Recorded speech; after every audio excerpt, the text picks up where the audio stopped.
Bonjour, bonsoir à toutes et à tous. Bienvenue pour cette deuxième preview NCAA après avoir vu la conférence Big 12, il me semble, Big 10, pardon. Aujourd'hui, c'est la conférence ACC. Vous verrez, on vous a proposé une programmation un peu différente. Je voulais tout d'abord remercier toutes les personnes qui nous ont fait des retours concernant ce premier podcast.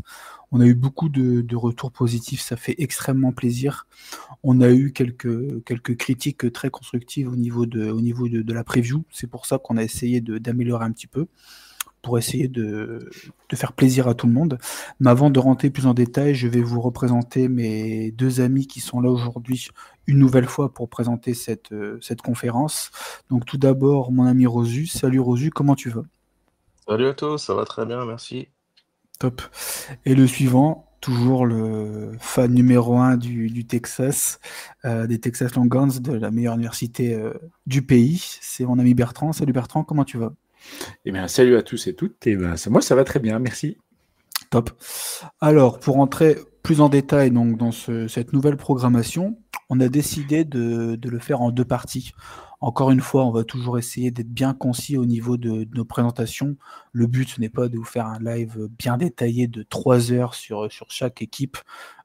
Pour ceux qui n'avaient pas regardé le premier podcast preview, on vous présente 6 équipes que nous avons nous-mêmes sélectionnées afin de représenter le mieux cette conférence. Là, dans la conférence ACC, ce sera un peu différent parce qu'on vous a sélectionné 5 équipes de la conférence et on vous a ajouté Notre-Dame en plus pour pouvoir les présenter tout de même. Au niveau de l'organisation, du coup, en première partie, on va continuer à vous présenter brièvement la saison dernière, donc le bilan qu'ils ont eu, les 6 équipes qu'on a sélectionnées. Ensuite, on vous présentera bien sûr très rapidement les joueurs qui ont été draftés en NFL. C'est toujours important de le savoir, pour ensuite voir le coaching staff de chaque équipe. Dans la deuxième partie, on va essayer de faire un peu plus approfondi avec une petite nouveauté. On va vous présenter le roster type, le depth chart de chaque équipe, avec toujours, on nous garde 2 focus. On pourrait en faire plus, mais bon, malheureusement, au niveau du temps, on va faire un focus en attaque, un focus en défense. Et on terminera par le calendrier de la saison prochaine et notre pronostic de chaque équipe au niveau du bilan. Pour entrer directement dans le vif du sujet, on va commencer par l'université de Clemson, qui a fini donc la saison dernière avec un bilan très correct de 10 victoires pour 4 défaites. Avec grand plaisir, donc ils ont perdu ce premier tour la saison dernière face à Texas 38-24. Donc ça reste quand même une bonne saison pour eux. Je pense que c'est Bertrand qui va nous parler des joueurs qui ont été draftés la saison dernière du côté de Clemson. Alors du coup, 3 joueurs qui ont été draftés l'année dernière au 4e tour, et le premier du joueur de Clemson, donc le linebacker Barrett Carter, qui est parti chez les Bengals. Ensuite, on a le safety R.J. Mickens au 6e tour, qui est parti chez les Chargers. Et puis enfin, le running back Phil Maffa, au 7e tour, qui est parti chez les Cowboys de Dallas. Top. Et au niveau du coaching staff, du coup, on a des petites nouveautés pour cette saison ou non? Alors oui, une nouveauté, notamment sur le coordinateur défensif, avec l'arrivée de Tom Allen, qui était le coordinateur défensif l'année dernière de Penn State, et qui est clairement là pour remettre d'aplomb cette défense qui a fortement manqué à Clemson l'année dernière, et notamment en playoff contre Texas, tu l'as dit. Et puis on a toujours à la tête de l'équipe Dabo Swinney, qui est là depuis 2009, donc il attaque ça va être sa 17e année, avec quand même un bilan de 180 victoires pour seulement 47 défaites en 16 ans. C'est quand même quelque chose d'assez impressionnant. C'est pas mal, oui, tout à fait. Et donc, pour rentrer un peu plus dans le vif du sujet au niveau de Clemson, on va tout d'abord commencer par...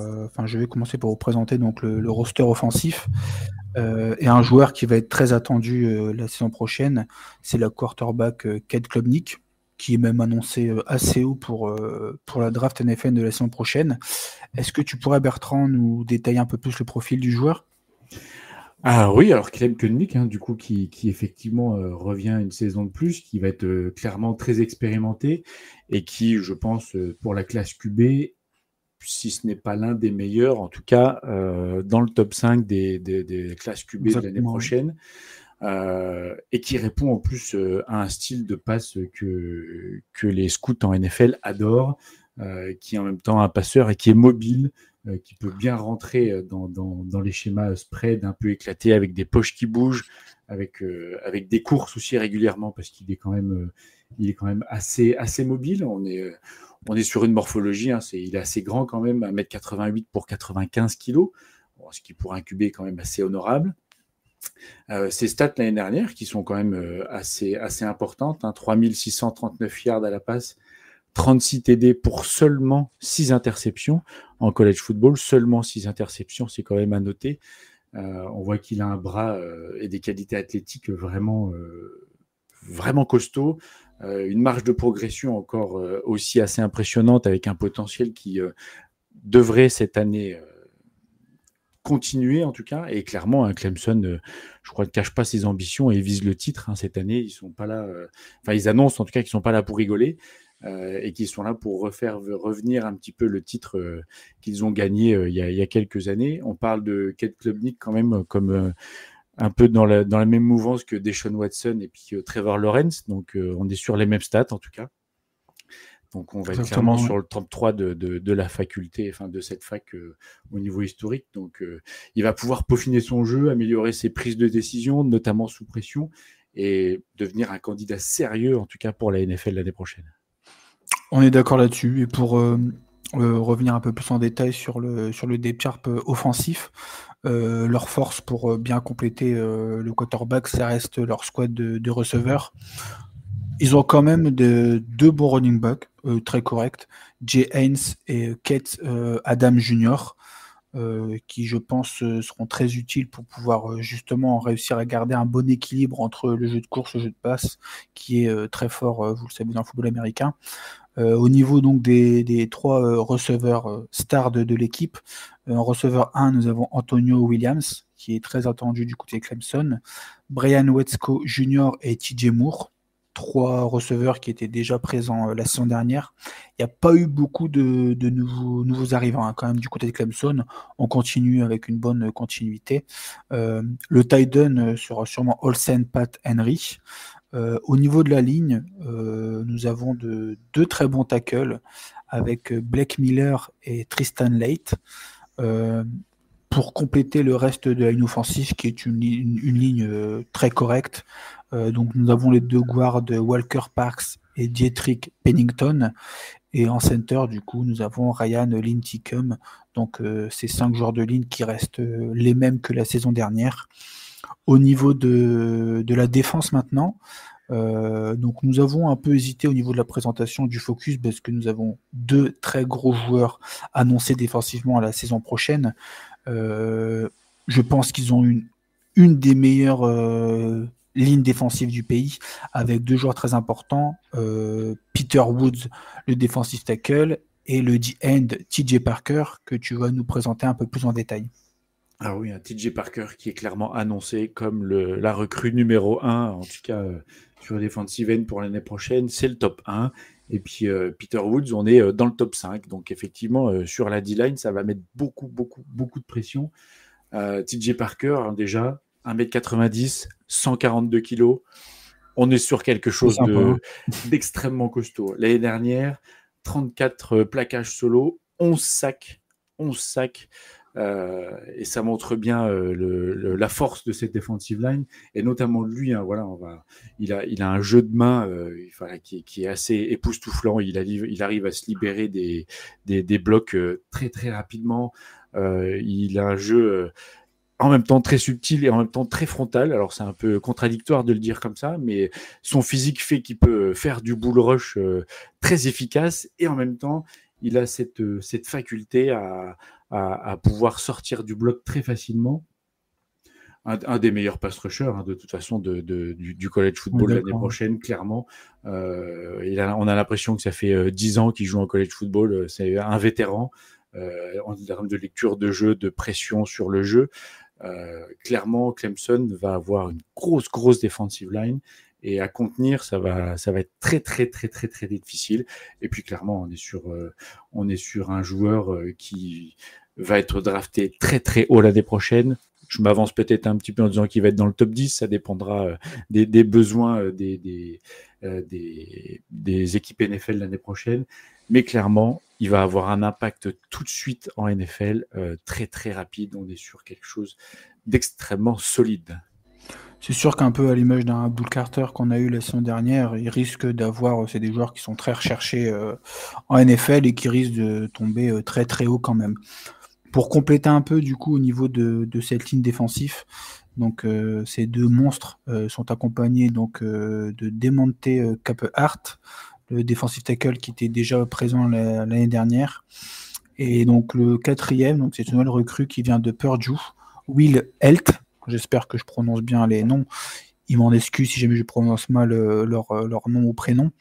Au niveau de l'escouade de linebacker, ils ont également une très belle squad de linebacker avec Wade Woodez qui va être un peu le général de cette équipe en middle linebacker avec donc deux linebackers extérieurs qui sont Kobe McLeod et Sammy Brown, aussi très très bon.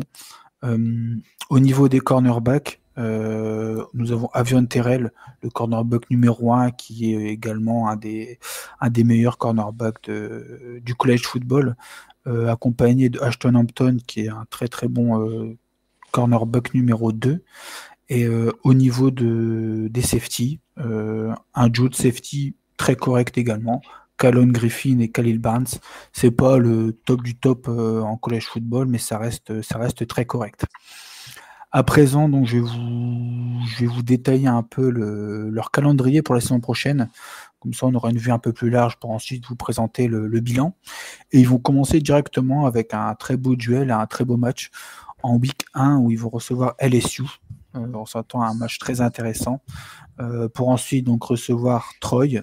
Ils iront ensuite à Georgia Tech pour donc après recevoir Syracuse. Ils iront 2 fois à l'extérieur à North Carolina et à Boston College. Ensuite, ils recevront 3 fois de suite par SMU, Duke et Florida State. Ensuite, ils iront à Louisville.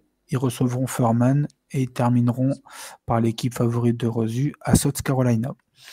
Au niveau du bilan, donc après avoir vu ce calendrier, Bertrand, quel est ton bilan pour eux la saison prochaine? Eh bien, moi, je vois bien un 12-1 avec des matchs pièges comme LSU quand même, où c'est quand même costaud en face, et puis SMU quand même qui peut créer les troubles faits, sans trop s'endormir sur Georgia Tech, mais ils ont tellement une défense qui, à mon avis, va tenir la dragée haute, et si l'attaque promet tout ce qu'elle promet sur le papier, je les vois mal perdre plus d'un match. Pour moi, c'est de véritables prétendants au titre cette année. On est d'accord, je pense que je suis un peu d'accord aussi. Je vais tout de suite vous donner le mien, comme ça après je laisserai la parole à Rosu. Mais moi je les vois avec un bilan de 11-1. Je pense qu'ils risquent de perdre un petit match en route, mais je les vois être un très gros prétendant également. Et toi du coup, Rosu, quel est ton bilan pour Clemson? Alors, moi, j'ai fait un petit peu moins que vous, parce Je que le je vois un leur peu donne moins bien. un 10-2. Je pense que les affrontements contre les équipes SEC pourraient leur faire un petit peu de mal. Donc, en commençant par LSU, commencer par une défaite, si ça arrive, ça peut quand même mettre la saison sur de mauvais rails. Donc, après, à voir, je pense qu'ils ont le rooster pour faire face. Et puis évidemment, le dernier match à South Carolina, je les vois perdant une nouvelle fois dans le Palmetto Bowl, qui cette fois-ci sera à South Carolina en plus. Sachant que l'année dernière, ils avaient perdu leur domicile contre South Carolina, mais ils avaient quand même été sélectionnés pour les playoffs grâce à une victoire en SEC Yes. Championship. Donc une équipe qu'on connaît bien et dont il faut respecter, hein. C'est vraiment très, très fort Clemson, et même sur le recrutement, ils sont toujours intéressants. C'est clair. En parlant de recrutement, la transition est toute faite. La deuxième équipe qu'on parlait, c'est Florida State. Florida State qui a énormément recruté à l'intersaison. Pour cause, la saison dernière a été très compliquée. Ils ont fini avec un bilan de 2 victoires pour 10 défaites. Donc pas grand-chose à dire sur eux la saison dernière. En plus de cela, Rosu, ils ont perdu des joueurs à la draft. Ouais, mais seulement 2 joueurs. La saison d'avant, ils en avaient perdu 10. Donc cette fois-ci, ils ont perdu Azarai Thomas, qui est parti au 3e tour aux Jets. et le defensive tackle Joshua Farmer, qui est parti aux Patriots au 4e tour. Donc beaucoup moins que les années précédentes. Ouais. Pour cause, au vu du bilan en plus, c'est pas très glorieux qu'ils ont eu. Et est-ce qu'au niveau du coaching staff, ils ont fait quelques recrues également par rapport à la saison dernière? Au niveau du coaching staff, effectivement, l'année dernière, ils ont fini avec un bilan famélique de 10-2, alors qu'ils étaient un peu dans les favoris au début de saison, hein, mais je pense qu'ils se sont jamais remis de ce qui leur est arrivé la saison précédente où ils avaient fini invaincus toute la saison régulière avec leur quarterback Jordan Travis qui s'était blessé. Et le fait de ne pas être sélectionné en playoff quand c'était toujours à 4, donc ils ont été mis 5e, peut-être à juste titre, peut-être pas. Mais en tout cas, je pense qu'ils s'en sont pas remis. Et du coup, l'année dernière a été très, très, très difficile. Et en termes de coaching staff, le head coach Mike Norvell, qui est là depuis 2020, lui, il est un peu sur un siège éjectable. Je pense qu'il pourra retourner un petit peu les choses. Et en tout cas, il y a eu du grand ménage sur les coordinateurs. Et je pense aussi à un investissement notable. Il récupère Gus Malzahn, qui a démissionné de son poste de head coach à UCF pour, euh, pour s'engager à Florida State. C'était un head coach qui avait quand même une très bonne réputation, qui a été longtemps aussi à Auburn quand ils étaient très forts avec les Cam Newton notamment. Euh, et c'est pareil, UCF, ils avaient une bonne hype l'année dernière, euh, mais ils sont un petit peu troués. Donc je pense que voilà, il a démissionné de son poste de head coach en disant que ça devenait un peu trop de problèmes avec les transferts, etc. Un peu comme il nous a fait un peu une mixabonne sur ce coup-là. Donc lui, il préfère se remettre en offensive coordinateur et grosse expérience et grosse réputation de Gus Malzahn. Et sur l'aspect défensif, pareil, ils ont recruté un nouveau gars, Tony White, qui vient de Nebraska. Donc il reste sur 4 défenses dans le top 25, plusieurs fois nominé pour le Broyles Award, donc c'est pour les awards pour les meilleurs coordinateurs. Donc là aussi, pareil, je pense que lui, il a moins d'expérience que Gus Malzahn, mais ça paraît assez solide aussi. Je pense que Mike Norvell, il s'est dit si on rate cette année, je saute. Donc il a été chercher de l'aide et je pense que c'est pas un mauvais calcul. Tout à fait. Donc en plus d'avoir renforcé un peu son coaching staff, ils ont également fait énormément de recrues donc, au niveau du roster.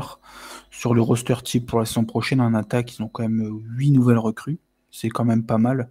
Après, cela va sans dire, avec 2 victoires pour 10 défaites, c'est un peu normal. Ce sera Tommy Castellanos, l'ancien QB de Boston College, qui aura mené cette attaque de Florida State. Au niveau du duo de running back, ça reste le même que la saison dernière. On a Roydell Williams en run 1 et Cam Davis en run 2. Au niveau des receveurs, ils auraient amené 2 nouveaux receveurs qui risquent de faire beaucoup de bien à Florida State. Le premier, c'est Skirrell White qui vient de Tennessee. Et le second, c'est Deuce Robinson qui vient de l'université de USC, l'ancien tight end qui est devenu wide receiver. Risque de faire beaucoup de bien du côté de Florida State. Est-ce que tu peux nous parler un peu plus de son profil, Rosu? Ouais, donc comme tu disais, ancien Titan, reconverti, ça indique que il est grand, donc 1m98, 101 kg, donc peut-être que il était encore un peu léger pour être Titan, donc tout est relatif évidemment, mais à ce niveau-là, 101 kg, c'est pas non plus super impressionnant pour sa taille. Euh, Aussi, c'est un joueur de baseball, un outfielder qui est euh, assez talentueux. Euh, mais bon, très grand, donc notamment sur les longues passes, pas super rapide, mais bon, pour les contested catch, toujours intéressant d'avoir quelqu'un d'aussi grand. Et aussi à noter que donc il transfère à Florida State pour jouer. Euh, Pourquoi Florida State? En fait, son père avait joué au basket, au baseball D'accord. et au football à Florida State aussi. Donc peut-être que ça l'a aidé plus que le carnet tchèque. Au contraire de notre ami Tommy Castellanos de Bolton College, un quarterback qui lui a dû, je pense, passer à la Batista, banque ouais. après avoir commit. On est d'accord. Du coup, pour terminer cette présentation du roster type offensif, énormément de recrues au niveau de la ligne. Ils ont très bien renforcé quand même leur ligne, en commençant donc par les Titans, qui sera Randy Pittman Jr., qui vient de UCF. Le second de la même université, donc c'est le guard Adrian Metley, qui viendra donc renforcer le poste de guard avec Richie Leonard, qui était déjà là la saison dernière. Et pour compléter donc cette ligne offensive, deux nouveaux tackles, Gunnar Hansen qui vient de Vanderbilt et très grosse recrue Mika Petus qui vient de Ole Miss, sûrement pour récupérer un peu beaucoup plus de temps de jeu ici. Et le center aussi qui est un nouveau, c'est Luc Petitbon qui vient de Wake Forest. Donc ça reste quand même une O-line très sérieuse du côté de Florida State, et on sait l'importance qu'a une O-line pour pouvoir développer une très bonne attaque. Donc c'est très bien de leur part ce recrutement. Au niveau de la défense, on a quelques recrutements aussi. Cette D-line est plutôt correcte également. On a James Williams qui est toujours présent, le D-end, et de l'autre côté, Amari Williams pour l'épauler. Au niveau des defensive tackles, ils ont recruté Deontay McCray, qui vient de Western Kentucky, et le defensive lineman numéro 1, Darrell Jackson Jr., qui était déjà présent la saison dernière et qui risque d'être une très grosse force pour Florida State la saison prochaine. Une nouvelle fois, Rosu, est-ce que tu peux nous parler un peu de ce joueur? Ouais, donc encore une fois, bon, un très beau bébé, hein, c'est pareil, 1m96, 150 kilos, Non. une bonne masse. Un joueur qui a voyagé puisqu'il avait commencé sa carrière à Maryland, ensuite il était passé par Miami, avant de commit à Florida State, et sa première saison à Florida State, c'était mal passé. Il avait eu des problèmes avec la NCAA. L'année dernière, il s'est bien imposé, évidemment avec un gabarit pareil, C'est clair. très, très bon sur la pression. 3 sacs et demi l'année dernière, ce qui est pas ouf, mais pour un defensive tackle, c'est pas mal non plus, hein, c'est pas un DN, donc c'est quand même intéressant. Donc à lui de montrer qu'il peut peut-être travailler un peu son endurance, son arsenal de pass rush, et puis voir ce qu'il peut faire à la draft. Top. Et pour le reste du coup de l'effectif défensif, pour vous présenter brièvement, pas mal de recrues au niveau des linebackers. Surtout je pense au linebacker extérieur Elijah Herring qui vient de Memphis, qui viendra renforcer ce poste, accompagné de Stephen Thompson, le middle linebacker qui vient du Nebraska. Au niveau des DB, je pense à deux DB qui vont porter un peu cette défense aérienne. Le cornerback Jeremiah Wilson qui vient de Houston et le safety Shyam Brown qui était déjà présent la saison dernière. Pour compléter ces deux joueurs défensifs très costauds, on aura le cornerback numéro 2 Edwin Joseph et le free safety KJ Kirkland, qui viendra donc compléter ce roster défensif. Maintenant, Intéressant de noter ouais, aussi que justement les deux coordinateurs qui sont venus de leur précédente université, ils ont tous les deux ramené quelques joueurs ils ont de ramené leurs quelques joueurs universités avec eux. Ouais. précédentes, donc ils arrivent en terrain connu, même s'ils sont nouveaux à Florida State, ils débarquent pas dans l'inconnu. Donc je pense que c'est pas plus mal non plus. C'est Ouais. clair, pour s'adapter comme ça à une nouvelle université, nouvel état, nouvelle façon de faire, c'est toujours sympa d'arriver avec son coordinateur qu'on connaissait déjà. Et on verra du coup si ça peut aboutir à quelque chose de positif pour Florida State. On vous en dira un peu plus au niveau du bilan par la suite. Mais du coup, dès à présent, donc, je vais vous parler de leur calendrier. Un calendrier pas facile, mais au vu de les nombreuses recrues qu'ils ont eues, on espère avoir un bilan un peu plus intéressant. Ils commencent par recevoir 3 matchs, en commençant directement par Alabama, du très gros. Ensuite, ils recevront X-Texas AM et Kent State. Ils iront ensuite à Virginia pour ensuite recevoir 2 équipes, donc Miami et Pittsburgh.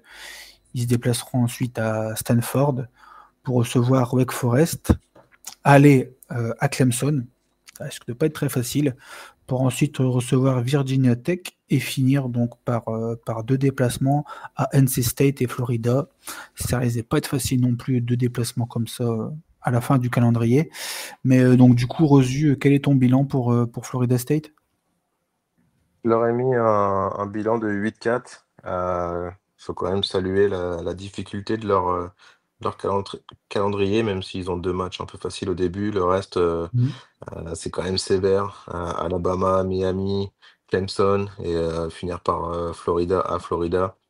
Je pense que un bilan de 8-4 avec un calendrier comme ça, c'est peut-être encore. Enfin, c'est plus méritoire peut-être que des équipes qui auront un bilan de 10-2 en affrontant personne, ce qui ne sera pas leur C'est cas. clair. Mais difficile pour eux. En tout cas, il faut rebondir et je pense que le coach en a besoin. Très bien. Et Bertrand, du coup, toi, quel est ton bilan pour eux? Moi, je suis un peu plus défaitiste. Je suis parti Ah, sur un bilan de 7-5. Clairement, ça reste Alabama, correct. Miami, Clemson, Florida, c'est à Hmm. mon avis hors C'est de dur. leur portée. Et puis, il y a soit une marche qui passera pas contre Pittsburgh ou contre Virginia Tech, où ça va être, à mon avis, aussi un peu complexe. On est d'accord. Moi, j'avoue, c'est l'équipe où, comme je vous l'ai dit juste avant off, c'est l'équipe où j'ai le plus de mal à donner un pronostic, parce comme vous l'avez très bien cité tous les deux, ils ont un calendrier quand même assez compliqué avec de très gros matchs. Et après, le reste, ça peut être accroché. Je pense que on n'a pas vraiment de sécurité au niveau de cette équipe au vu du bilan et au vu du nombre d'arrivées. Si ça match, ça peut faire de très bonnes choses. Et sinon, ça peut être aussi une très belle dégringolade. Donc moi, je les ai mis un bilan de 6-6, bilan à l'équilibre. Comme ça reste ouvert au niveau de s'il y a une victoire en plus, une victoire en moins. Voilà. Je pense que c'est un bilan qui représente bien l'équipe. Au niveau de cette troisième équipe, donc géographiquement, on va pas très très loin parce qu'on va vous présenter l'université de Miami. L'université de Miami qui a fait une bonne saison l'année dernière, amené par, vous le savez, le quarterback Cam Ward qui a été choisi en numéro 1 la saison dernière. Je spoil un peu mon ami Bertrand. Donc ils ont terminé avec 10 victoires et 3 défaites. Et une défaite à leur Pop Tarts Bowl, tout juste 42-41 face à Iowa State. Du coup, Bertrand, est-ce que tu peux nous parler un peu des joueurs qui ont été draftés la saison dernière? Alors oui, quelques joueurs, tu l'as dit, le first pick de la dernière draft NFL, Cam Ward, donc le QB qui les a clairement portés toute la saison dernière, avec du talent, avec plein de choses. Il est parti, il va falloir le remplacer, ce qui va être une tâche pas aisée. On a aussi le tight end qui est parti au 2e tour, Elijah Arroyo, chez les Seahawks. On a aussi le linebacker Francisco Maugoya, je m'excuse pour la prononciation, je ne suis pas certain, qui est parti au 5e tour, c'est les Jets.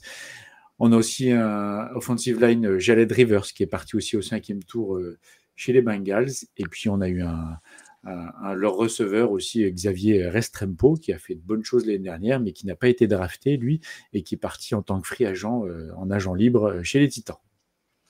Top. Et donc, du coup, au niveau du coaching staff, bonne saison, est-ce qu'il y a une certaine continuité ou non dans le coaching? Alors, le head coach ne bouge pas, c'est sa 4e saison. Son nom, c'est Mario Cristobal. Donc, lui, clairement, il est aussi sur une saison qui va être un peu charnière parce qu'il a un bilan en 4 saisons qui est seulement de 22 victoires pour 16 défaites. Donc, quasi à l'équilibre. Donc, clairement, les attendus sont meilleurs que ça. Le coordinateur offensif ne change pas. C'est sa 3e saison. C'est Shannon Dawson. Et puis, on a un petit nouveau. En tout cas chez les Hurricanes de Miami, le coordinateur défensif qui est Corey Hetterman, qui lui nous vient des Golden Gophers du Minnesota et qui est clairement là dans l'objectif de redonner au groupe de l'agressivité, en tout cas à la défense, de l'agressivité et de la cohérence, parce que c'est aussi un peu ce qui a manqué ces dernières années à Miami pour pouvoir s'imposer et être à l'ambition au niveau de leurs ambitions en tout cas. Tout à fait. Et donc, comme vous l'a dit Bertrand, donc il y a quand même pas mal de joueurs qui ont été draftés en NFL cette saison, du coup, pour la saison à venir. Donc, Miami a quand même fait quelques recrutements intéressants pour pouvoir combler un peu ses pertes. Au niveau du roster type offensif, ils ont récupéré donc le quarterback de Georgia, Carson Beck, qui est très Rechète 4 attendu. millions. Ouais, exactement. Et donc, il va être très attendu là du côté de Miami. C'est un joueur qu'on aurait pu vous présenter, faire un petit focus, mais exceptionnellement, on a décidé de se focaliser un peu sur des joueurs de ligne, comme ils ont des joueurs de ligne très intéressants et qu'on présente un peu moins ce type de joueurs. Comme ça, comme on dit, on essaye de donner un petit peu pour tout le monde. Mais pour continuer donc sur le roster offensif, ils ont un très bon duo de running back qui était déjà présent la saison dernière, qui est du coup le run numéro 1, Mark Fletcher Jr. et Jordan Lyle. Euh, Au niveau des receveurs, on a un petit nouveau qui est arrivé. C'est CJ Daniels qui vient de LSU, qui sera bien accompagné de deux receveurs sûrs qui étaient déjà présents, Joshua Trader et Rere Joseph. Au niveau des tight ends, donc comme vous l'avez dit, ils ont perdu Elijah Arroyo la saison dernière. Ils récupèrent Alex Bowman qui vient de Tulane. Et au niveau de sa ligne offensive, donc ils ont aussi une ligne très correcte. C'est pas une ligne top université, mais c'est une très bonne ligne également. Donc avec les deux guards, Ryan Rodriguez et Hannes Cooper, qui étaient déjà là la saison dernière, ils ont une petite recrue au niveau du centre, qui est James Brockermeyer, qui vient de TCU. Et au niveau des tackles, donc ils ont un bon duo de tackles, donc Markel Bell, qui est un joueur sûr, et Francis Mayoga, qui est peut-être le meilleur O-line la saison prochaine. Du coup, Bertrand, est-ce que tu peux nous parler un peu de notre ami Francis? Alors effectivement, hein, un des futurs encore top 10 là, de la draft, je pense, de 2026 au niveau des tackles. De nouveau, encore un monstre physique, hein, 1m98, 143 kg. C'est pas mal. On est sur quelque chose de... On est sur un bon frigo américain, hein, clairement. Et puis qui, cette année, revient de nouveau parfaire un petit peu ses techniques. Mais alors, clairement, on est sur un jeune homme qui allie la puissance brute et une mobilité. Et quand on parle de quelqu'un qui fait 1m98 et 143 kg, faire de la mobilité, je pense qu'on peut se rendre compte de l'arme que ça peut être, autant sur le bloc de passe, hein, parce que sa puissance fait que prendre un blitz, pour lui, c'est pas foncièrement un problème. Mais du coup aussi tout ce qui est bloc au sol, parce qu'avec sa fluidité qui va lui permettre d'ouvrir des boulevards, des Champs-Élysées à ses running derrière, pour pouvoir avancer tranquillement. Une belle intelligence de jeu, hein, clairement. Et puis là, il va être le patron de cette équipe, hein. Je pense que Carson Bank va pas avoir trop de soucis à se faire de ce côté de la ligne. Il va pouvoir tranquillement regarder derrière sans forcément voir ce qui lui arrive dessus. En tout cas, de ce côté-là. Exactement. Donc, vous l'avez compris, la ligne offensive qui est une très grosse force du côté de Miami. Des deux côtés, en défense également, au niveau du roster type pour défensif, ils ont également une très très belle ligne défensive. Un petit nouveau, David Blake, qui vient de Louisiana Tech en tant que defensive tackle, qui accompagnera donc deux D-line sûrs de la saison dernière, Justin Scott et Hakim Messidor. Et le quatrième, donc D-line qu'on a envie de présenter et qu'on va parler un peu plus en détail, c'est le DN de Ruben Bain Jr., qui est également un joueur très attendu. Et est-ce que tu peux nous parler un peu plus de son profil, Bertrand? Oui, alors un joueur très attendu, hein, qui revient d'une année perturbée par les blessures, mais qui nous avait fait une année 2023 enflammée, où il nous avait fait quasiment 8 sacs et 13 plaquages pour perte, ce qui est quand même pas rien. Donc là, il revient après avec une année un peu difficile qui a été perturbée pas mal par les blessures. Mais là, de nouveau, on parle encore d'un gabarit, alors un peu moins fort que notre ami Francis tout à l'heure. On est sur 1m91, 124 kg. Bon, une année 2024 quand même assez honorable, hein, parce que il a quand même raté 4 matchs, hein, pour une blessure. Il a quand même fait 24 plaquages et 3,5 sacs en 9 matchs, ce qui reste honorable, mais qui du coup a été entaché par une petite blessure au mollet qu'il a pas mal enquiquiné. On est sur un joueur polyvalent, hein, qui peut jouer en edge, qui peut jouer aussi assez facilement à l'intérieur, une force aussi assez brute, beaucoup d'explosivité. Un puissant bull rush, hein, clairement, c'est quelqu'un qui va rentrer vite et fort. et qui est aussi un leader dans le vestiaire. Il va revenir avec cette force aussi que les blessés peuvent avoir, parce qu'effectivement, quand on est blessé, il faut travailler sur le côté psychologique. Donc, il va revenir avec cette force mentale, je pense. On est sur quelque chose de très complet. Voilà, il vient, il faut qu'il reparte sur sa saison 2023 et son début de saison 2024. Et il va être là pour confirmer et clairement pour aller chercher, être le drafté le plus haut possible dans les années à venir. Tout à fait. Et pour compléter un peu cette défense, j'aurais dire même cette très bonne défense de Miami, qui est, je pense, attendue comme une bonne défense la saison prochaine. Quelques petites recrues également. Au niveau des squads de linebacker, on a le nouveau joueur Mohamed Touré qui vient de Rutgers. Ils ont deux très bons linebackers extérieurs avec Wesley Bissent qui était déjà présent l'année saison dernière. Et pour compléter ce roster, donc ce sera Raoul Aguirre Jr., le meilleur linebacker qui était déjà présent la saison dernière. Ils ont un très très beau duo de cornerback avec le nouveau venu, Charles Brantley qui vient de Michigan State et O.J. Frederick Jr. qui était déjà présent la saison dernière. Pour les safety, nous avons deux nouvelles arrivées. Donc le strong safety Jacoby Thomas qui vient de Tennessee et Zekaria Poisser qui vient de Jacksonville. Voilà, donc on a été clair au niveau du roster de Miami. Concernant leur calendrier pour la saison prochaine, ils débutent directement avec un très gros morceau parce qu'ils vont recevoir Notre-Dame. À noter qu'ils vont recevoir donc sur les 1, 2, 3, 4, sur les 4 premiers matchs. Donc après avoir reçu Notre-Dame, ils vont recevoir Bethune-Cookam, pour ensuite donc recevoir South Florida et Florida. Juste après ça, ils vont se déplacer à Florida State pour ensuite recevoir 2 fois de suite donc Louisville et Stanford.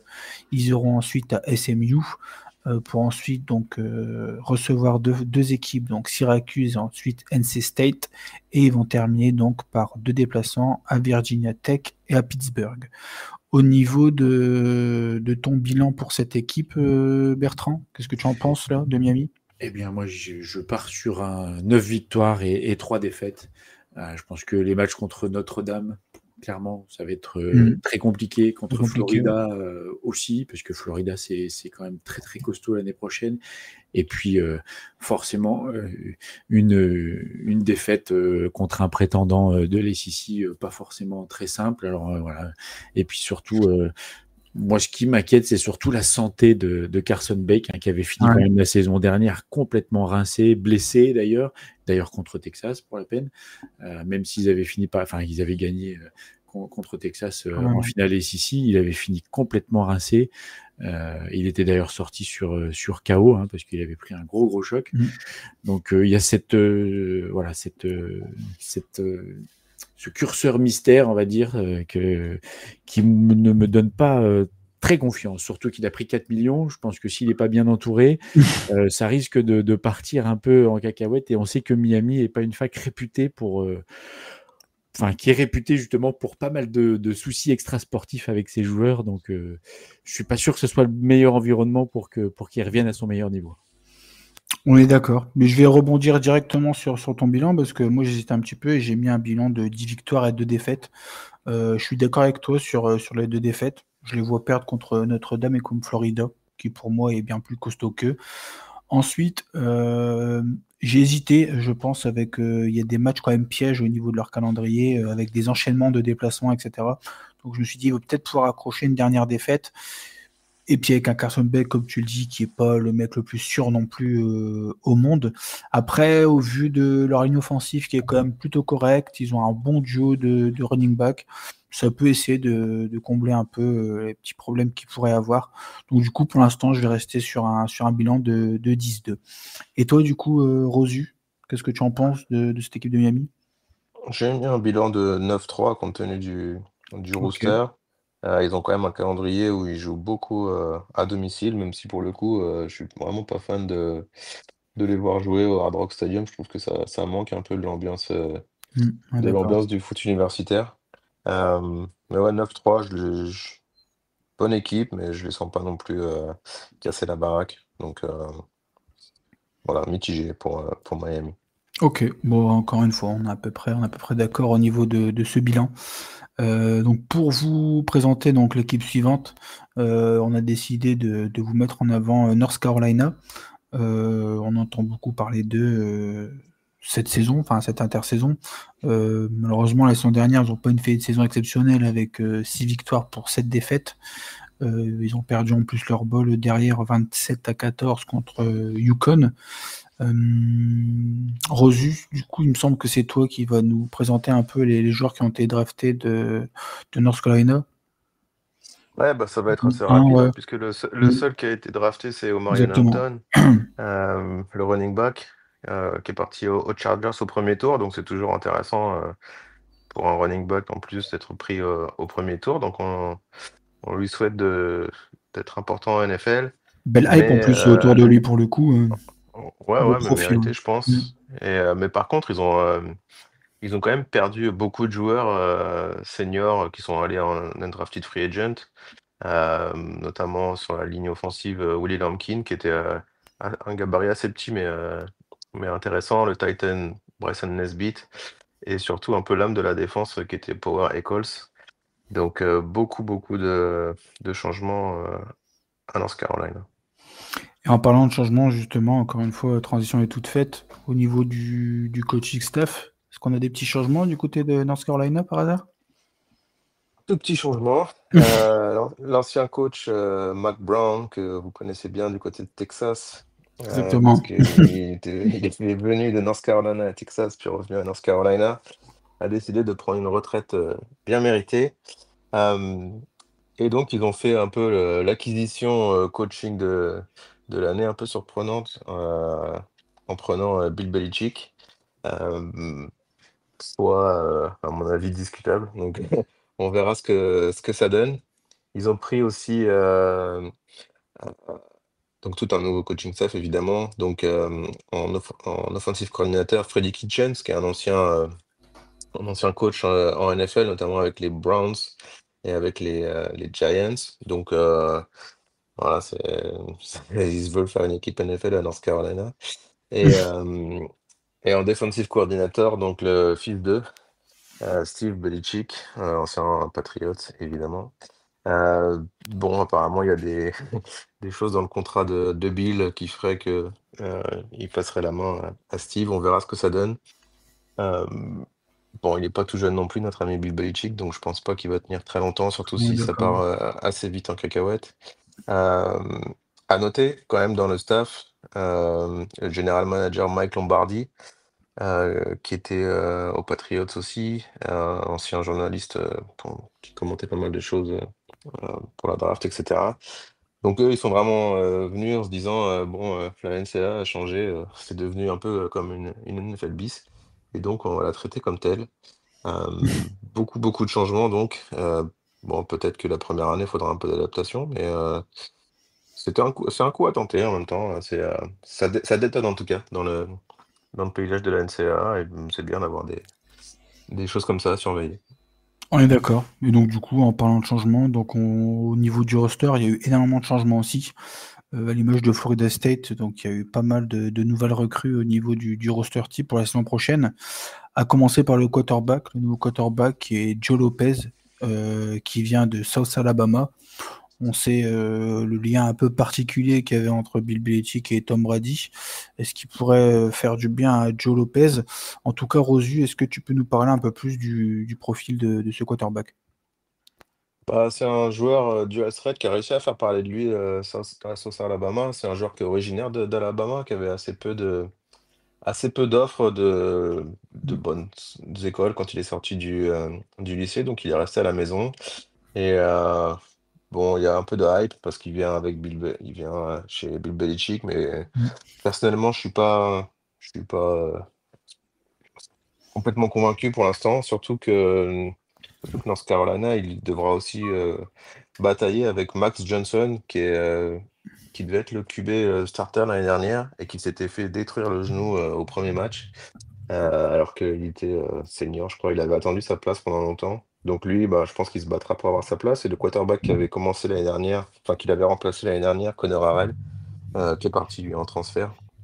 Donc Joe Lopez, à voir s'il arrivera à, à faire quelque chose. Bon, il avait une fiche quand même de 6-5 à South Alabama, ça casse pas non plus des briques. Mm. Pourcentage de passe, 66%, correct, mais sans plus. Bon, par contre, il avait un bon ratio TD sur interception, 18,5. Donc ça, pas mal.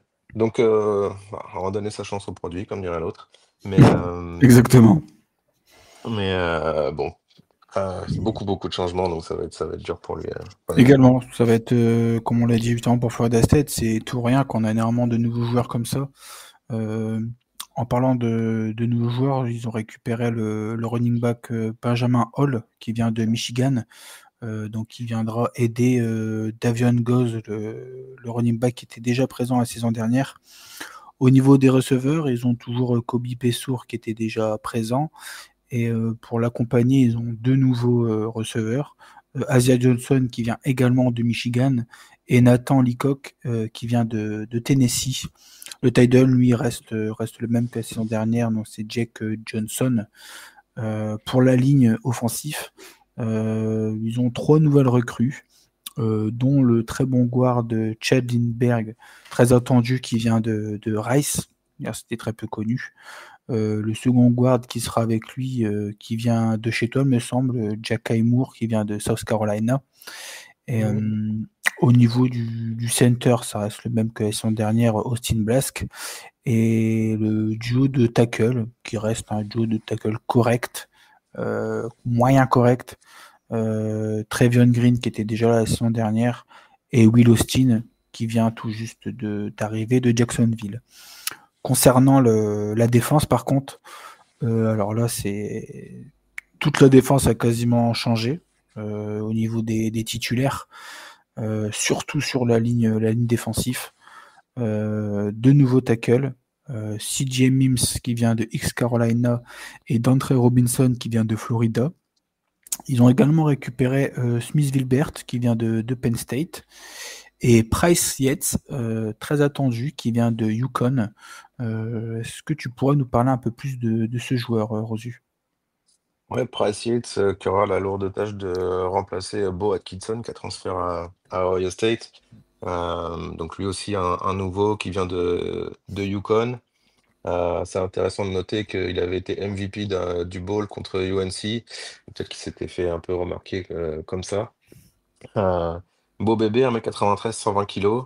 Euh, beaucoup de pression. 51 pression en carrière, c'est pas mal. Euh, mais seulement 3,5 sacs l'année dernière, donc ça, pas terrible. Gros moteur, je pense, bonne mentalité. Je pense que c'est surtout ça qui a attiré l'œil du coaching staff de North Carolina. Donc on verra s'il peut s'imposer, mais voilà, le trou laissé par Bo Atkinson va être assez dur Ça va être compliqué, ouais. à remplir, je pense. Pour aider cette défense, ils ont deux très très bonnes recrues. Je pense au linebacker Andrew Simpson qui vient de Ball State et le cornerback Thaddeus Dixon qui vient de Washington. Pour combler ces deux nouveaux arrivées très intéressantes. Les linebackers ont totalement changé également. Donc Andrew Simpson lui sera accompagné de Micah Bayer qui vient de Nebraska et de Kmori House qui vient de Washington. Un des rares joueurs à encore être présent, c'était le cornerback la saison dernière, Marcus Allen. Très bon joueur également qui sera toujours là. Et au niveau des safety, donc on a Will Hardy qui était déjà présent la saison dernière et Gavis Gibson, lui qui vient de East Carolina également, qui ne va pas très très loin. Pour le calendrier, ils ont un calendrier moyen, quand même un peu plus abordable que certaines équipes comme Florida State qui sont un peu dans le même range pour moi. Ils vont commencer par un match, je pense, un peu compliqué face à TCU. Pour ensuite aller à Charlotte, recevoir Richmond, pour se déplacer ensuite à UCF et recevoir donc le duel face à Clemson qui risque d'être très compliqué. Ensuite, ils vont aller à California pour recevoir ensuite Virginia, ensuite Syracuse et Stanford, pour finir par Wake Forest, Duke et NC State. Rosu, du coup, quel est ton pronostic pour le bilan de North Carolina saison prochaine? Moi, j'ai tenu compte du calendrier qui, comme tu disais, me semble quand même relativement facile. Ils n'ont pas pris trop de risques Mm. euh, dans leur calendrier. À noter juste que le match contre Charlotte, ce sera au Bank of America Stadium de Charlotte. Ok, Justement, cool. c'est pas là où joue l'équipe de Charlotte en principe, donc beaucoup plus grand. Donc, c'est noté comme un match à l'extérieur, mais ce sera plus un match à domicile qu'autre chose. Tu seras Donc, présent ou pas? je pense pas, parce que je pense que South Carolina a un gros match ce Reste de jouer jour-là. en même temps, ouais. Donc je serai à South Carolina. Évidemment. Euh, Évidemment. Donc je leur ai mis une fiche de 7-5. Merci le calendrier, qui est pour moi assez. Du coup, Bertrand, quel est ton Moi, je bilan, suis toi? beaucoup moins optimiste, hein. Moi, je suis Ah, sur une fiche très bien. de 5 victoires et pour 7 défaites. D'accord. Bilan négatif, du coup, je pense, pour un Belichick qui arrive, qui va découvrir le college football, qui sait pas vraiment ce que c'est. C'est quand même un monde, à mon sens, assez différent. Et puis avec une équipe, enfin, comme vous l'avez montré sur la depth chart, hein, on est quasiment qu'avec des joueurs qui ne se connaissent pas, alors qui ont peut-être un peu d'expérience, mais qui ne se connaissent pas, avec un staff qui change complètement. Une année Exactement. de reconstruction, donc qui, à mon avis, va être compliquée. Tout à Donc on n'en fait. a pas dit un petit mot aussi, mais Ouais. beaucoup d'histoires avec sa jeune Ouais, girlfriend, Bill Belichick, qui a fait pas mal l'actualité sur les médias américains. Les Plus c'est pratiques que, clair. plus sportifs que, peuvent être plus compliqués que à les gérer. arrivées de joueurs, Ouais. etc. C'est dommage, hein, il parle pas de plus Donc on est un intéressant. peu dans le ridicule quand même. Et pour compléter du coup nos bilans, moi j'ai mis le même bilan que Rosu, j'ai mis 7-5. J'ai longtemps hésité, pour moi, ça, comme je vous dis, c'est à peu près le même range que Florida State. La seule différence, c'est que je pense qu'ils ont un calendrier quand même plus abordable. Mais comme j'ai pu le dire pour Florida State, le problème c'est que quand on a un effectif comme ça, aussi nouveau coaching staff, c'est toujours compliqué de savoir si la sauce va prendre. On n'a pas une certaine sécurité comme Clemson peut avoir par exemple avec de la continuité. Là, je pense que voilà, j'annonce 7-5, mais ça peut tourner dans les deux sens. Pour terminer au niveau des équipes qu'on va vous présenter pour la SEC, évidemment on terminera par Notre-Dame, on va vous parler de SMU, qui a fait une saison plutôt correcte. Alors est-ce que c'était de la chance ou non? On va voir ça, mais ils ont fini avec un bilan de 11 victoires et 3 défaites. Bon, ils ont perdu lourdement au premier tour face à Penn State 38-10. C'était quand même un petit peu attendu. Du coup, Bertrand, est-ce qu'il y a certains joueurs qui ont été draftés en NFL ou non? Alors oui, et notamment leur running back vedette, hein, Brashard Smith, qui est parti au 7e tour chez les Chiefs. Donc ça, c'est un gros départ qui met un point d'interrogation sur la saison prochaine. Et puis on a aussi un defensive line, Elijah Roberts, qui est parti au 5e tour chez les Bucks, et quelques agents libres qui sont partis aussi dans l'équipe NFL, notamment sur la defensive line, Jafari Harvey et Jared Harrison Hunter. Et au niveau du coaching staff, du coup, étant donné qu'ils ont fait une saison quand même assez correcte, est-ce qu'il y a une certaine continuité ou pas pour le coaching staff? Alors oui, complètement. Là, on est clairement dans une demande de continuité, hein. Donc le head coach Rick Lashley, qui est dans sa 4e saison et qui sera entouré du coordinateur offensif Casey Wood, qui lui entame sa 3e saison à SMU, et puis le coordinateur défensif Scott Simmons, qui entame lui aussi qui a fait 3 saisons aussi à SMU. Donc on est vraiment dans une continuité, une vraie continuité, quoi, hein, une vraie construction. Voilà, donc vous l'avez compris, le mot d'ordre pour SMU, c'est continuité. Et en parlant de continuité, donc pour parler du roster offensif de la saison prochaine, le chef, le général de cette équipe reste le même, Kevin Jenkins, qui amènera donc cette attaque de SMU. Et du coup, Bertrand, est-ce que tu peux détailler un peu le profil de ce joueur? Alors oui, Kevin Jennings, hein, qui lui aussi va incarner l'espoir de continuité à Dallas, hein, parce que voilà, c'est l'équipe qui est basée à Dallas. Alors avec un gabarit qu'on pourrait presque dire un peu léger, 1m83 pour 85 kg, surtout qu'il tend à être une double menace, hein, donc il est fort à la passe et en même temps il court beaucoup. L'année dernière, typiquement sur 2024, 3245 yards à la passe, 23 TD, 11 interceptions quand même, mais aussi 354 yards à la course et 5 TD à la course.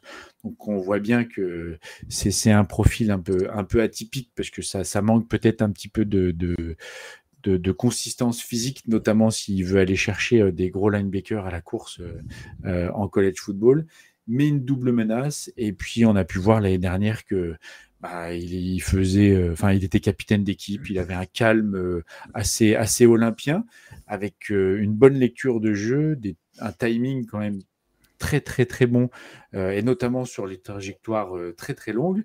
Et puis il reste très très mobile. Et il échappe assez facilement à la pression, donc on va être sur une année vraiment de confirmation pour pouvoir amener SMU encore en play-off, même si l'ambition n'est pas forcément de retourner en play-off, mais comme ils y ont goûté, j'imagine qu'ils ont bien envie d'y retourner. Tout à fait. Et pour cela, je trouve qu'il y a des très bonnes assets au niveau de Kevin Jennings, surtout avec l'arrivée du running back de UCLA, TJ Harden, qui sera accompagné du run d'Eric McFall, qui était déjà présent la saison dernière. Ils ont de très bons joueurs au niveau des postes importants de l'attaque, avec également un très bon duo de wide receiver, donc Jordan Hudson qui était déjà présent, et le nouveau Yamir Knight qui vient de James Madison. Pour compléter ces squads de receveurs, il y a le wide receiver Romelo Brinson, qui était déjà présent la saison dernière. Au niveau du tight end, un très bon tight end, et RJ Maryland qui était déjà lui également là la saison dernière. Et pour la ligne, c'est une ligne un peu mitigée. Il y a de très bons éléments, comme le tackle PJ Williams ou le Guan Logan Parr, qui sont des joueurs importants qui étaient déjà présents la saison dernière. Ils ont recruté un peu pour se renforcer donc au niveau du center, Joshua Bates qui vient de Oklahoma et le guard Addison Nichols qui vient d'Arkansas. Et pour compléter cette ligne offensive, donc on aura le second tackle qui est Savion Bird, qui était déjà là également la saison dernière. Défensivement, ils ont également une défense assez correcte, peut-être un peu plus faible que leur attaque, mais une défense qui reste correcte. Pour leur D-line, l'homme qui mènera donc cette D-line, c'est bien sûr le D-end Cameron Robertson, qui était déjà présent également la saison dernière et qui était déjà accompagné de Jonathan Jefferson, le defensive tackle. Pour compléter cette ligne défensive, on a deux nouvelles recrues, Jeffrey Mba qui vient de Purdue et Akil Washington qui vient de South Alabama. Pour les Français, Jeffrey Mba. Oui. De Cocorico, hein, c'est Jeffrey Mba qui est. Ah ouais, exactement, le français. Très bonne précision, merci beaucoup. Au niveau donc de la squad de linebacker, ils seront toujours amenés par Alexander Kilgore, qui était déjà là la saison dernière, accompagné de linebacker extérieur, donc Brandon Miyazono, qui était déjà là la saison dernière, et Zaki Barker, le petit nouveau qui vient de East Carolina. Au niveau des cornerbacks, ils ont un bon cornerback numéro 1, Douce Harmon, qui connaît déjà la maison, accompagné de Jalil Davis Robinson. Et la force, je pense, de cette défense, ça reste les safety, avec Ahmad Moses, le free safety, et le strong safety Isaiah Nwokobia, qui est très entendu la saison prochaine. Et Bertrand, est-ce que tu peux nous parler un peu plus de ce joueur ? Alors oui, le duo de safety, hein, qui est d'ailleurs les deux seuls titulaires qui reviennent, parce que même si les autres étaient là l'année dernière, n'étaient pas forcément titulaires, donc la tâche défensivement s'annonce ardue, hein, pour remettre tout le monde un petit peu sur le droit chemin. Et donc Isaiah Nwokobia qui revient, qui est clairement un des meilleurs de sa catégorie en strong safety du pays, donc je pense qu'on va entendre beaucoup parler de lui. Un gabarit 1m85, 92 kg, des stats 2024 assez impressionnantes, notamment sur le nombre de plaquages, qu'il en a totalisé 100, voilà, dont 53 en solo. Donc on peut voir que au niveau plaquage, il vient de loin et qu'il rate pas forcément beaucoup ses cibles. Il a quand même fait 0,5 sacs, hein, pour un strong safety, c'est quand même pas rien. 3 interceptions et 3 passes déflectées, donc sur l'année dernière. Sa grosse force, hein, clairement, c'est son anticipation. qui lui permet après de pouvoir engranger des interceptions, mais aussi beaucoup de plaquages et de pouvoir venir aider ses coéquipiers sur la couverture de course. Mais effectivement aussi en couverture de passe, très efficace, et notamment en man-to-man quand on lui demande d'aller au contact. C'est un joueur physique, je pense, qui aime ça. Aussi capitaine l'année dernière, donc reconnu aussi par ses coéquipiers, donc il va avoir une vraie stratégie de leadership avec lui l'année prochaine, très complet. Voilà, je pense que il va pouvoir passer à l'étape supérieure, avec un petit bémol, c'est qu'il va falloir qu'il travaille notamment beaucoup ses couvertures profondes, qui a été quand même sa grosse faiblesse l'année dernière, et il s'est fait prendre plusieurs fois par des ballons très profonds en pensant qu'il, je l'imagine, pourrait rattraper facilement, mais c'est pas le cas. Il y a des receveurs en SEC qui sont très rapides. Tout à fait. Donc après avoir été très complet au niveau de ce roster, on va vous présenter à présent le calendrier pour la saison prochaine, pour justement voir si ce mot continuité peut rester au niveau de cette université. Donc ils vont commencer par recevoir 2 équipes, donc East Texas A&M et Baylor, pour ensuite avoir 2 déplacements à Missouri State et à TCU.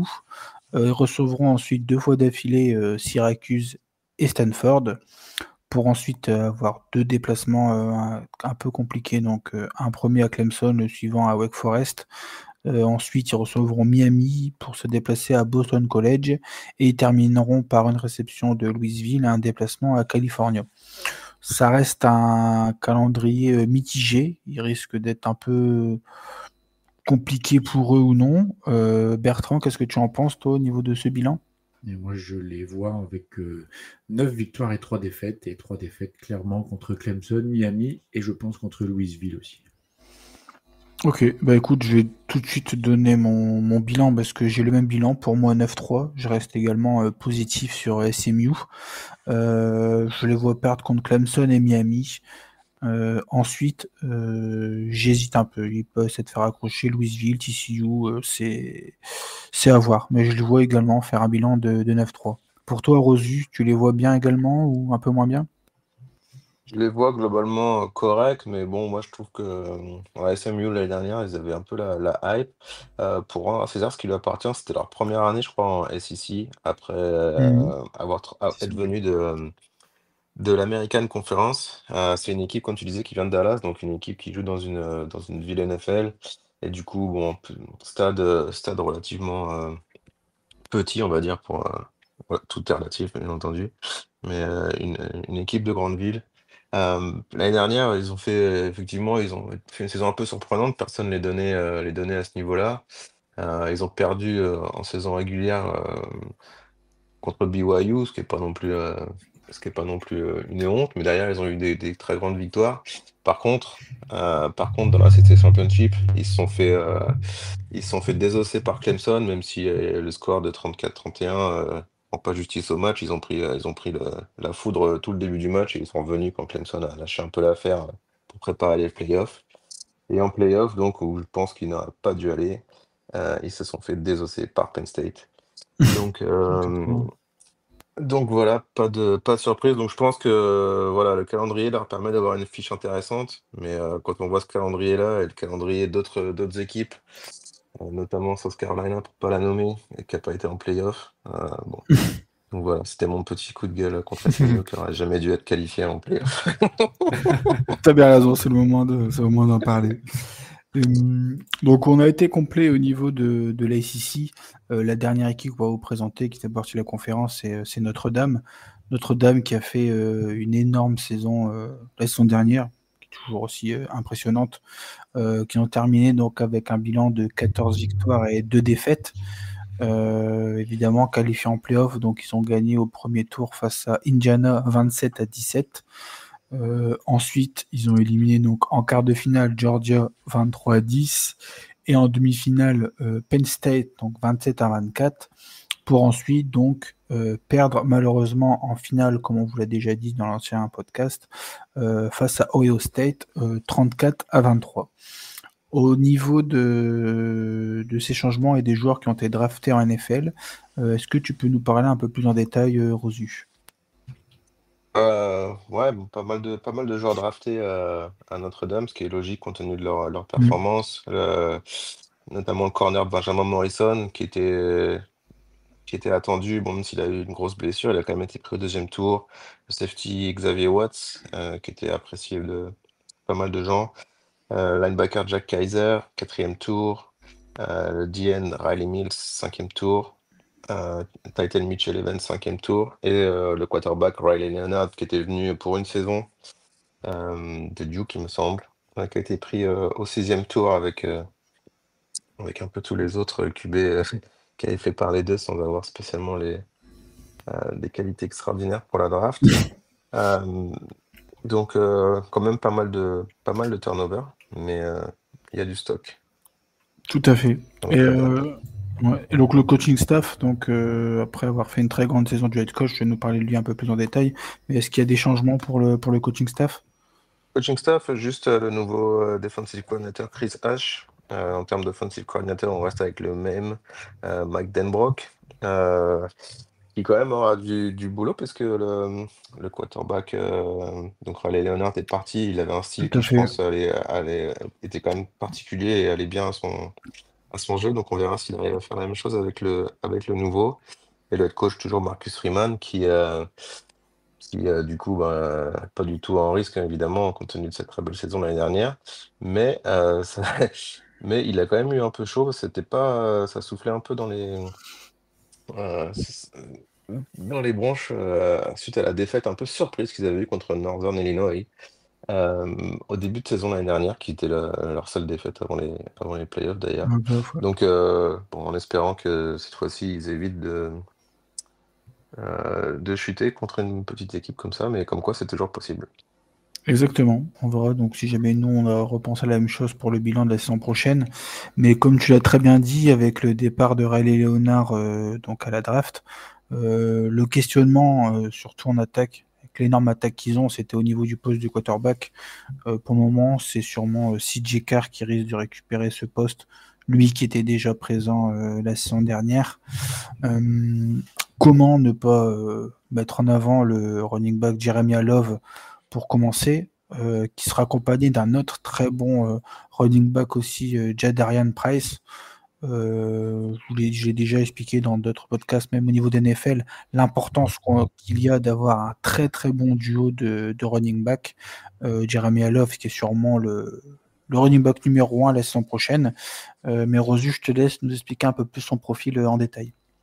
Ouais, tout à fait. Donc, c'est un running back qui a toutes les qualités pour partir très haut à la draft l'année prochaine, très rapide, euh, assez safe. L'année dernière, il a quand même couru pour 1125 yards en seulement 163 à portée, ce qui fait une moyenne de 6,9, hein, ce qui est pas, ce qui est pas ridicule, et 17 touchdowns. Euh, Vraiment une pièce maîtresse de ce rooster, de cette attaque de Notre-Dame. Et comme tu l'as dit, bien épaulé par son compère, donc ça aide. 1m83, 97 kilos. Voilà, bonne mensuration parfaite et très rapide également. Très, très facile sur ses changements de direction. Donc vraiment un des meilleurs running backs du pays, sans aucun doute. Tout à fait. Et à part donc le petit questionnement au niveau du quarterback, je pense que Notre-Dame doit être une des meilleures attaques, annoncée comme une des meilleures attaques la saison prochaine. Et pour cause, donc ils ont recruté deux nouveaux receveurs. Donc Malachi Fields qui vient de Virginia, qui est attendu comme le wide receiver numéro 1. Il sera épaulé par Jaden Greathouse qui était déjà présent la saison dernière. Et Will Pauline, lui, qui vient du Wisconsin. Le tight end semblerait Eli Raridon, qui était déjà également présent la saison dernière. Et pour la O-line, une des rares équipes où il n'y a pas de nouvelle arrivée au poste de titulaire, du moins dans cette équipe. La O-line qui peut être même probablement une des meilleures O-line du college football la saison prochaine, avec deux tackles très très costauds, Amil Wagner et Anthony Knapp. Les guards restent aussi très très costaud également avec Charles Jagusa et Ashton Craig et Billy Strauss, pardon. Et donc je voulais spoiler un peu, et donc le center qui sera Ashton Craig. Donc ça fait une très très belle ligne offensive. De l'autre côté, en défense, la ligne défensive, c'est peut-être on va dire le petit point faible, si je peux le dire comme ça, de Notre-Dame, qui ont quand même un très très très beau roster. Il y a le nouveau Jared Dawson, le defensive tackle, qui vient de Louisville, joueur correct, qui sera accompagné de 3 autres D-line qui étaient déjà présents, donc Joshua Burnham, Jason Oni et Jordan Botello. Au niveau des linebackers, le général de cette équipe reste le même, Drake Bowen, en linebacker, middle linebacker. Donc il sera accompagné de Boubacar Traoré et de Jalen Sneed au niveau des linebackers extérieurs. Pour les cornerbacks, une nouvelle fois, très bon duo de cornerback. Donc le numéro 1, Leonard Moore, qui est également annoncé comme l'un, si ce n'est le meilleur cornerback de la saison prochaine, accompagné de Christian Gray, qui lui aussi est un très bon cornerback sûr. Mais pour en revenir sur Leonard Moore, Rosu, est-ce que tu peux nous détailler un peu son profil très intéressant? Ouais, donc cornerback qui est originaire du Texas, mais qui a visiblement fait le bon choix de carrière en allant à Notre-Dame. Pas s'impose. Petite pique discrète. On l'a sorti celui-là. Oui, discrète. Ouais, pas très discret, j'allais le dire. C'était pas le mot que j'aurais utilisé. Mais bon choix de carrière parce qu'en fait, il était parti pour être un peu juste le remplaçant de Benjamin Morrison, mais comme il s'est blessé, il a fini par débuter énormément de matchs et il s'est fait un nom du coup. Il a fini freshman All-American, donc c'est toujours bon à prendre. Il s'est distingué par une bonne vitesse d'exécution, bonne anticipation sur les passes. Il a quand même fait 48 plaquages, donc c'est quand même assez important pour un corner. On se passe deflected, donc ça aussi c'est pareil, c'est honnête. Et 2 interceptions, bon ça c'est pas ouf, mais 2 force fumbles, donc ça montre qu'il est aussi un très bon plaqueur. Donc il devrait évidemment être le starter à Notre-Dame, mais il devrait aussi, je pense, avoir pas mal de couverture médiatique pour lui. 1m88, 88 kilos, donc très bonne mensuration, hein. Les corners, ils sont grands maintenant, hein. Exactement. Les défensifs coordinateurs, ils aiment bien prendre des grands corners. Euh, donc on attend beaucoup de lui. À noter qu'il ne pourra pas se présenter à la draft, lui en tout cas, puisqu'il est trop jeune. Enfin, il n'a pas effectué Exactement. ses saisons minimum. Tout à Donc il est fait. encore là pour au moins 2 saisons à Notre-Dame. C'est un très bon point pour eux, en tout cas. Ils peuvent le Voilà. garder à un très bon niveau. Pour compléter, du coup, terminer cet effectif défensif, donc ils ont un duo de safety correct. C'est un bon duo avec Adon Schuller et Luc Talish, qui essaieront du coup d'aider cette défense aérienne du côté de Notre-Dame. Pour le Ils ont perdu en Ouais. safety, ils ont juste perdu en safety Ouais. Kennedy Ouais. Urlacher, fils de Brian Urlacher. Donc il est safety lui, donc sûrement moins baraqué que le costaud, papa, mais bon, c'est tout de même. Très bien. Pour terminer, donc on va vous présenter donc le calendrier pour la saison prochaine. Je me remets dessus pour pouvoir vous le donner. Ils vont commencer par un premier duel en déplacement à Miami, pour ensuite recevoir deux matchs, donc Texas A&M et Purdue. Ils auront ensuite dans l'Arkansas pour ensuite recevoir 3 fois d'affilée Boston State, NC State et USC.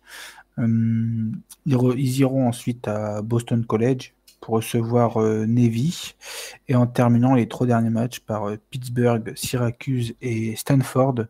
Donc pour toi, Rosu, quel est le bilan de Notre-Dame pour la saison prochaine? Je leur ai mis une fiche de 11-1. Je pense qu'il y a moyen peut-être de finir invaincu pour Notre-Dame, qui a un calendrier qui est pas donné, mais qui est pas non plus insurmontable. Je pense que, sachant que l'année dernière, on avait dit ils avaient perdu au début de saison contre une petite équipe. Là, il commence début de saison à Miami et contre Texas A&M. Donc, on pourrait avoir la première défaite assez rapidement dans la saison. Et après, bon, on verra bien, mais ça devrait quand même maîtriser leur sujet. Donc, j'aurais mis 11-1, laissant échapper une défaite. Et ça devrait pas les empêcher de revenir en playoff. Évidemment. Pour toi, du coup, Bertrand, le même bilan? Eh ben, exactement le même, effectivement. Un meilleur duo de running du pays, une ligne offensive qu'on voudrait tous. Et juste quelques points faibles, effectivement, un quarterback un peu inexpérimenté, un backfield défensif qui reste jeune, qui fait que je pense effectivement Miami ou Texas A&M pourraient être des matchs un peu pièges. Et comme l'année dernière, on a bien vu que leur début de saison a été quand même un peu complexe. Je pense que Miami, dès le début, pour le backfield défensif et pour la défense, qui est peut-être un tout petit peu le bémol, je dis bien un tout petit peu, mais je pense que sinon, le reste, après, ils vont rouler sur tout le monde.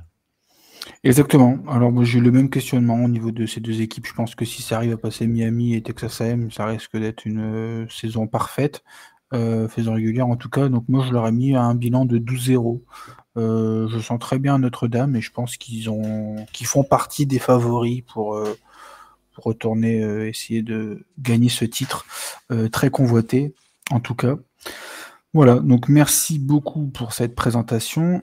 À présent, comme vous le savez, pour conclure ce podcast, on va vous présenter notre top 10 au niveau de cette conférence.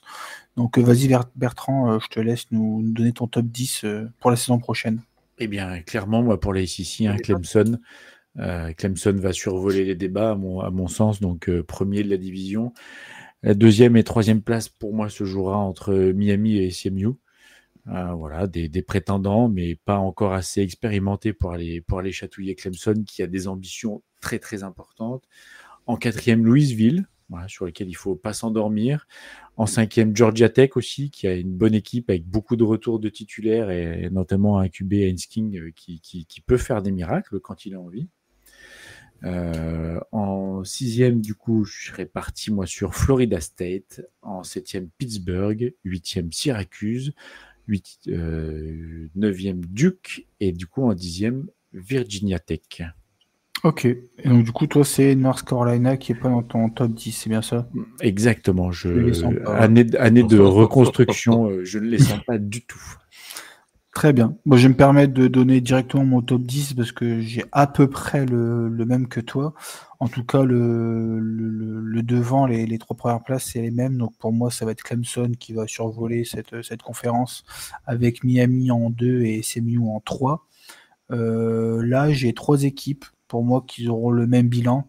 Je sais pas trop dans quel ordre les mettre. Donc j'ai mis North Carolina en 4, Louisville en 5 et Georgia Tech en 6. J'ai même mis une quatrième, NC State, qui aurait pour moi aussi le même bilan. Donc 4 équipes qui se suivent donc de la 4e à la 7e place. En 8e place, donc moi j'ai mis Florida State. Je suis un petit peu moins positif sur eux, donc avec un bilan à l'équilibre. De même que Pittsburgh à la 9e place avec un bilan à l'équilibre. Et en 10e, donc j'ai mis Syracuse. Pour toi, Rosu, quel est ton top 10 pour cette conférence ACC? Un peu comme vous, je trouve qu'il y a quand même des groupes avec Clemson qui est tout seul dans son groupe, largement en tête à mon avis. Ensuite, j'ai mis un autre groupe avec Miami, Florida State et SMU, ce qui va un peu à l'encontre de mes pronostics pour chacune des équipes, mais ça me permettra d'avoir quand même raison pendant l'année, au moins d'un côté ou de l'autre. Et sinon, toute une ribambelle d'équipes intéressantes en SEC, qui sont pas forcément prétendantes à beaucoup, mais une division qui est assez serrée. Donc j'ai choisi un peu de mettre en exergue Virginia Tech, Georgia Tech, Duke, Syracuse. J'ai mis North Carolina. Moi je suis, on va dire un truc un peu moyen pour North Carolina. Stanford, le cardinal, que j'aimerais bien revoir revenir un petit peu. Et puis sinon, dans ceux qui sont restés un petit peu à quai, parce qu'il fallait bien faire des choix, Pittsburgh et Louisville qui a perdu son quarterback Tyler Shaw, drafté par les Saints. Tout à fait, tes amis les Saints. Et c'est vrai qu'en développement un peu d'être bon. Ouais, on espère. Je suis pas sûr qu'il sera QB numéro 1 par contre. directement du côté des Saints. Ça risque d'être Rattler, je pense. Mais on verra. On verra. Sait-on jamais. En tout cas, oui, ce que je voulais dire, c'est qu'au niveau de l'SEC, c'est vrai qu'en faisant cette preview, on se rend compte que c'est quand même une conférence qui est très dense. Il y a énormément d'équipes, je trouve, qui se ressemblent un peu au niveau de la construction et du niveau, clairement. Je pense qu'une ou deux victoires peut faire quand même la différence dans le classement de cette conférence. En tout cas, une nouvelle fois, on est à peu près d'accord au niveau du haut du tableau et de la suite. Voilà. Bon, en Ouais, tout cas, l'an dernier, il y ouais. avait beaucoup d'équipes justement qui étaient autour des Bah ouais. 6-6. Hein. Donc, Exactement. ça va pas jouer à grand-chose. Ouais, personnellement, je pense que ce sera à peu près pareil pour la saison prochaine. Voilà. Je sais pas si vous avez une petite chose à ajouter au niveau de la conférence. Je pense qu'on a été bon. On a essayé de pas Ouais, être trop long. conférence intéressante, conférence qui malgré tout est un peu en difficulté avec la façon dont le college football évolue, avec la Big Ten et la SEC qui deviennent vraiment les deux grosses conférences, et la SEC qui était un peu la troisième roue du carrosse, se trouve un petit peu distancée dans cette affaire. On parle d'équipes qui pourraient bouger de la SEC. Bon, difficile pour la SEC pas moi être optimiste pour l'avenir, mais conférence, conférence tout de même très intéressante, hein, ça reste Power fort de loin. Donc, on verra bien ce qu'il advient. Tout à fait. Je pense que c'est une conférence intéressante à suivre la saison prochaine. On va essayer de clôturer rapidement parce qu'on a fait une petite 1h20 là sur cette conférence. Merci une nouvelle fois à vous deux de m'avoir accompagné donc pour cette preview. On vous attend donc la semaine prochaine pour la conférence. Oui, c'est ça, pour la conférence Big 12, il me semble, c'est bien ça. Et évidemment, donc vous l'avez compris, on finira par la meilleure des conférences, la plus attendue, donc dans 2 semaines. Voilà, donc en tout cas, merci à toi Bertrand, merci à toi Rosu Merci. de m'avoir Merci. accompagné. Et on vous attend donc la semaine prochaine. À très bientôt, merci. Au revoir. Salut! Salut!